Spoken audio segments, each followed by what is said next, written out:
നിധി കാക്കുന്ന ബോധത്തെ പോലെ സ്വന്തം രാജ്യത്തെ കോട്ട കെട്ടി പൊതിഞ്ഞ് സംരക്ഷിക്കുന്ന ഒരു ഏകാധിപതിയുണ്ട്.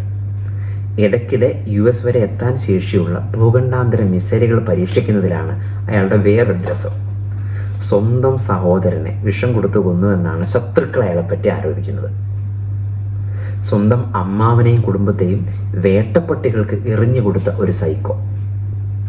കോവിഡ് കാലത്ത് സ്വന്തം ജനങ്ങളെ വെടിവെച്ചു കൊന്ന ഒരു ഭരണാധികാരിയായാണ് മാധ്യമങ്ങൾ അയാളെ കാണുന്നത്. എതിർക്കുന്നവരാരായാലും ഉന്മൂലനം ചെയ്യുമെന്ന് ട്രംപിനോട് പോലും പ്രഖ്യാപിച്ച ഒരു ഭരണാധികാരി. അവിടുത്തെ പൗരന്മാർക്ക് രാജ്യത്തിന് പുറത്തു പോകാൻ അനുവാദമില്ല. റേഡിയോ, TV, പത്രങ്ങൾ എല്ലാം സർക്കാരിൻ്റെതാണ്. അറിയേണ്ടതെല്ലാം സർക്കാർ പറയും, ചെയ്യേണ്ടതെല്ലാം സർക്കാർ പറയും. പറഞ്ഞു വരുന്നത് ലോകത്തിലെ ഏറ്റവും നിഗൂഢമായ ഒരു ഭരണ സംവിധാനത്തിൻ്റെ ഉത്തര കൊറിയയുടെ അമരക്കാരൻ കിം ജോങ് ഉന്നിനെ പറ്റിയാണ്. അറിഞ്ഞതിലുമേറെ കിമ്മിനെ അറിയാനുണ്ട്, പറയാനുമുണ്ട്. ലോകത്തിലെ എല്ലാ രാജ്യങ്ങളും ഇങ്ങനെയാണെന്നാണ് നോർത്ത് കൊറിയയിലെ വലിയൊരു വിഭാഗം പാവപ്പെട്ട ജനങ്ങളും കരുതുന്നത്. 1984 ജനുവരി 8 കിം ജോങ് രണ്ടാമൻ്റെയും അദ്ദേഹത്തിൻ്റെ മൂന്നാം ഭാര്യയായ കോയോങ് ഹുയുടെ മകനായിട്ടാണ് കിമ്മിൻ്റെ ജനനം. പ്രഭാത നക്ഷത്രം, അതായത് മോർണിംഗ് സ്റ്റാർ എന്നാണ് മാതാപിതാക്കൾ അവനെ വിളിച്ചത്. സ്കൂൾ കാലത്ത് അവൻ വളരെ ശാന്തനും രസികനുമൊക്കെ ആയിരുന്നുവെന്നാണ് കൂട്ടുകാരൊക്കെ പറയുന്നത്. എന്നാൽ കിം തികഞ്ഞൊരു അന്തർമുഖൻ അഥവാ ഇൻട്രോവേർട്ട് ആയിരുന്നുവെന്നാണ് ദ ഗ്രേറ്റ് സക്സസർ എന്ന പുസ്തകത്തിൽ അന്ന ഫിഫീൽഡ് പറഞ്ഞു വെക്കുന്നത്. മുൻപ് കിമ്മിനെ പറ്റി പറഞ്ഞ അഭ്യൂഹങ്ങളും ആരോപണങ്ങളും എല്ലാം ഒരു പരിധിവരെ സത്യമാണെന്ന് തന്നെ പറയേണ്ടി വരും. എതിർക്കുന്നവരെ എല്ലാം ഇല്ലാതാക്കുന്ന തികഞ്ഞ ഒരു ഏകാധിപതി തന്നെയാണ് കിം.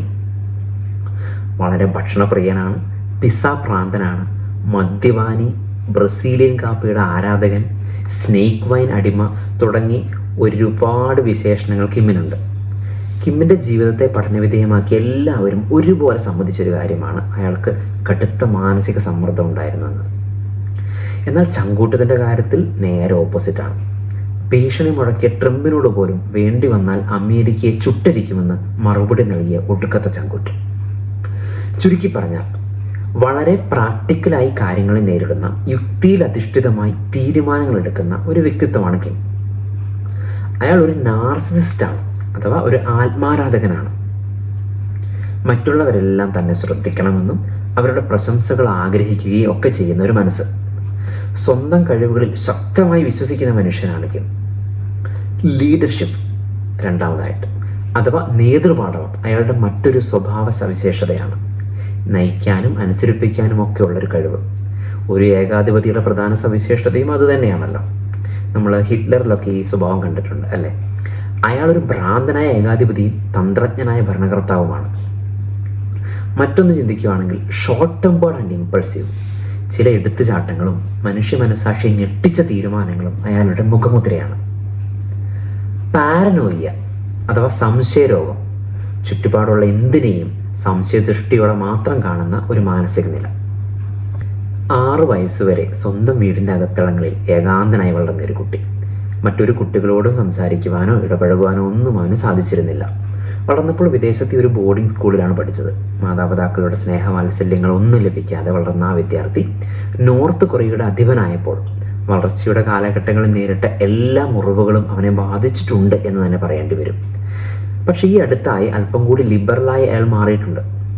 അമേരിക്കയോട് പോലും സന്ധി സംഭാഷണത്തിന് തയ്യാറായതും തെക്കൻ കൊറിയയോട് ചർച്ചകൾക്ക് തയ്യാറായതും എല്ലാം ചില മാറ്റങ്ങളുടെ സൂചന തന്നെയാണ്.